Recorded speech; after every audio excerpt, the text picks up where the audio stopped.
Assalamualaikum warahmatullahi wabarakatuh. Bismillahirrahmanirrahim. Faslun. Fima yata'allaku bil mayyiti min guslihi wa takfinihi wa sholati alaihi wa dafnihi.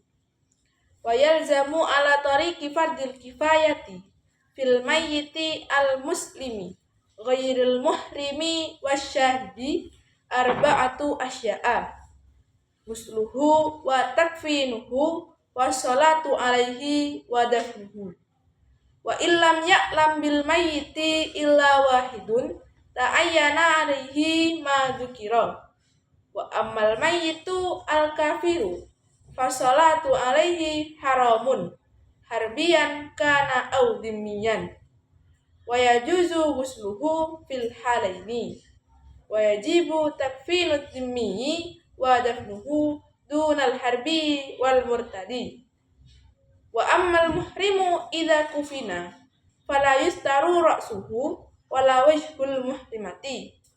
Wa amma syahidu fala yusalla alaihi kama zakarahu al musannifu bi qawlihi wasnani la yusalani wala yusalla alaihima. Pasal menerangkan sesuatu yang berhubungan dengan mayit, yang berupa memandikan, mengkafani, mensolati, dan mengkuburkannya. Dan diwajibkan dengan hukum fardu kifayah pada mayit seorang muslim yang tidak meninggal ketika ihram dan tidak mati syahid, yaitu 4 perkara, yakni memandikan, mengkafani, mensolati, dan mengkuburkannya. Dan ketika tidak ada yang mengetahui keberadaan mayit kecuali 1 orang, maka hal tersebut menjadi fardu ain baginya. Adapun mensolati mayit seorang kafir itu hukumnya haram, baik pada kafir harbi ataupun kafir dhimmi, dan diperbolehkan memandikan keduanya. Dan wajib mengkafani kafir dhimmi dan mengkuburkannya, tidak pada kafir harbi dan orang murtad. Adapun orang yang meninggal ketika ihram, apabila dikafani maka tidak boleh ditutup kepalanya dan tidak boleh ditutup wajahnya bagi mayit perempuan yang meninggal ketika ihram. Adapun mayit yang meninggal syahid maka tidak boleh disolati. Seperti ucapan musannif yang berupa ada 2 orang yang tidak boleh dimandikan dan disolati. Ahaduhuma asyahidu fi ma'rikatil musyrikin. Salah satunya ialah orang yang mati syahid dalam peperangan melawan orang musyrik. Kesimpulannya ialah merawat mayit yang berupa memandikan, mengkafani, mensolati, dan mengkuburkannya itu hukumnya fardu kifayah, yakni fardu yang apabila sudah dilakukan oleh 1 orang maka gugur kewajiban bagi yang lainnya. Dan kewajiban tersebut terjadi apabila mayit berupa seorang muslim yang tidak meninggal ketika ihram dan tidak mati syahid.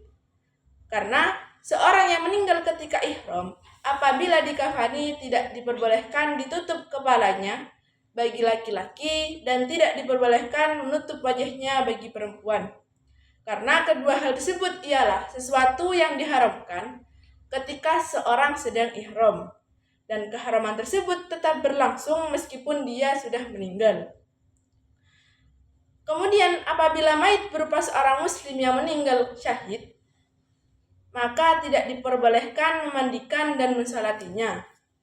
Orang yang mati syahid ialah orang yang meninggal dalam peperangan melawan orang musyrik, baik dia dibunuh oleh orang kafir secara mutlak, atau dibunuh oleh orang muslim yang salah sasaran, atau senjatanya berbalik pada dirinya, atau jatuh dari kendaraan, atau semisalnya. Maka apabila seorang meninggal setelah terjadinya peperangan, akan tapi disebabkan perang tersebut, maka tidak dinamakan mati syahid menurut kaul adhar. Begitu juga orang yang meninggal dalam peperangan melawan pemberontak. Kemudian apabila mayit berupa seorang kafir, maka hukum mensolatinya itu haram secara mutlak, yakni baik pada kafir harbi ataupun kafir dhimmi. Akan tapi pada kafir dhimmi yakni kafir yang tidak memerangi negara Islam, yang bertempat tinggal di negara Islam, dan berkesanggupan mengikuti aturan-aturan negara Islam, maka diwajibkan untuk mengkafani dan mengkuburkannya. Dan memandikannya itu hanya diperbolehkan, tidak diwajibkan.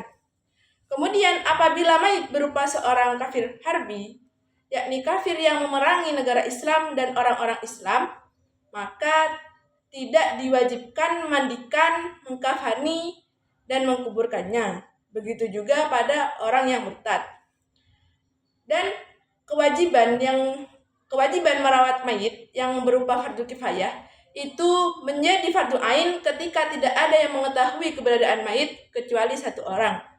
Wallahu a'lam bishawab. Wassalamualaikum warahmatullahi wabarakatuh.